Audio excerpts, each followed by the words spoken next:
Let's begin by setting a realistic weight loss goal. While most people aim for a body weight the equivalent of a normal body mass index of 25 or under, this may not and often should not be your goal. Losing 5 to 10% of your body weight is enough to improve your health substantially. This amount can prevent the onset of diabetes in someone who is pre-diabetic and can significantly lower blood pressure. A goal of 5 to 10% weight loss at a time is more realistic than achieving a normal body weight. In a study of over 175,000 obese men and women, the annual likelihood of getting to a normal weight for a man who was obese was 1 out of 210. For an obese woman, it was 1 out of 124. For morbidly obese men and women with a body mass index greater than 35, the likelihood was even more daunting. 1 out of 1,290 for men and 1 out of 677 for women. The same study, however, found that losing 5% body weight was far more realistic. 1 out of 8 morbidly obese men and 1 out of 7 morbidly obese women were able to achieve this goal. Therefore, this amount is a good starting point. Calculate 5 to 10% of your body weight. This is the amount you should aim to lose. Subtract this amount from your current weight. Now you have your target weight. As we have seen, the main culprits that can gradually raise a set point and anchor weight in an undesirable range are 1. Different combinations of processed foods high in sugar and fat, 2. Stress, 3. Being physically inactive, and 4. Not getting enough sleep. Each of these factors affects set point to a different degree based on each person's unique set of genes. Our genetic makeup influences how we experience and taste food, the degree of reward we get from fat, sugar, and salt, and the threshold at which our brain senses we are full. As a result, the challenge of maintaining a healthy body weight and our susceptibility to the factors that can raise set point is different for every individual. Conversely, the combination of factors that will lower set point also differs. Nonetheless, there's a general framework you can follow for unlocking your set point and ultimately having your body stop fighting your attempts at weight loss. Number 1, focus on changing your dietary pattern rather than just cutting back on calories. Counting calories seems a logical place to start for losing weight. But cutting back on calories without changing the types of foods that you eat will only help you lose weight in the short term. When you eat the same food but just less of it, such as stopping after 1 slice of pizza rather than 2, you haven't made any changes that would affect your set point. You may lose weight, but your body will compensate by increasing your appetite and slowing your metabolism until you gradually regain the weight. Although frustrating, that doesn't mean you lack willpower or can't stick with a diet. Our biology is simply too powerful to override. To lose weight over the long term, you have to change the composition of your diet. You have to swap out calorie-packed processed choices for whole foods closest to their natural state. By doing so, you will naturally control your portions and calories. Number 2, stick with high-quality sources of macronutrients. While many popular diets tout lowering or eliminating a specific macronutrient, be it fat, carbohydrates, or protein, the majority of studies concur that the most effective and healthiest way to lose weight is to zero in on the quality of each macronutrient. It's not that the amount of macronutrient doesn't matter. Indeed, preliminary genetic studies suggest that there are differences in, for example, how we each respond to high-carb or low-carb diets. However, despite the genetic variances in how we respond to different ratios of macronutrients, these differences are subtle relative to the benefit of eating whole foods. You can think of the quality of fat, carbohydrate, and protein as the engine of your car. Quantity is more like its fuel efficiency. To get the highest quality sources of macronutrients, the 2 most effective measures you should make are reducing processed carbohydrates. These include products made with sugar and flour, such as bread, pasta, baked goods, and packaged foods with high fructose corn syrup. Exchange these for carbohydrates naturally high in fiber found in nature's packaging: fruits, vegetables, and whole grains like rolled oats, wheat berry, barley, and quinoa. Once you have switched to these high-quality sources of carbohydrates, you can experiment with changing the amount of your carbohydrates. Swapping animal fat for plant-based fat. Saturated fat found in meat, fish, poultry, pork, milk, yogurt, cheese, butter, and other animal sources may raise your set point by injuring your brain cells. Saturated fat can also cause insulin resistance, which compounds the challenge of losing weight. Swapping out animal fat for healthier plant-based sources like avocados, nuts, and seeds can help lower your set point. Keep in mind, however, that although some oils are healthier than others, olive oil, for example, over butter, all oils should be used sparingly. None should be considered a health food. Oils are concentrated in calories, 120 calories in 1 tablespoon, and can quickly add up. Once you have reduced animal sources of fat, you can try varying the amount of fat in your diet. Just as with carbs, the degree to which the amount of fat affects your set point will differ from person to person. Number 3, revamp behaviors that may be interfering with weight loss. While diet has taken center stage for most weight loss approaches, many of our other practices affect our set point. More specifically, the singular focus on dietary factors has detracted attention from the effects of stress, sleep, and physical activity.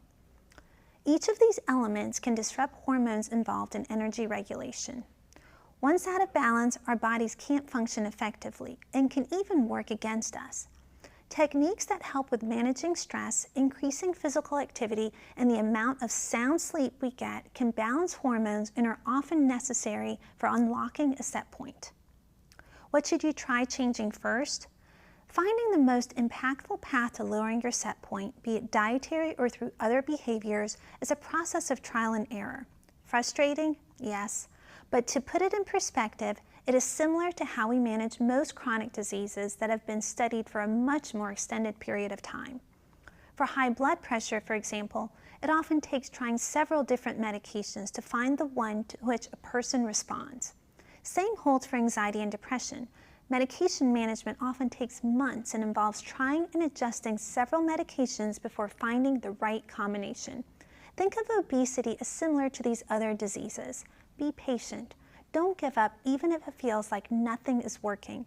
Eventually, you'll find what works best for you. You will know when you've successfully lowered your set point, when you no longer feel like you have to fight against your body to keep the weight off. Number 4, try different combinations of changes rather than one change at a time.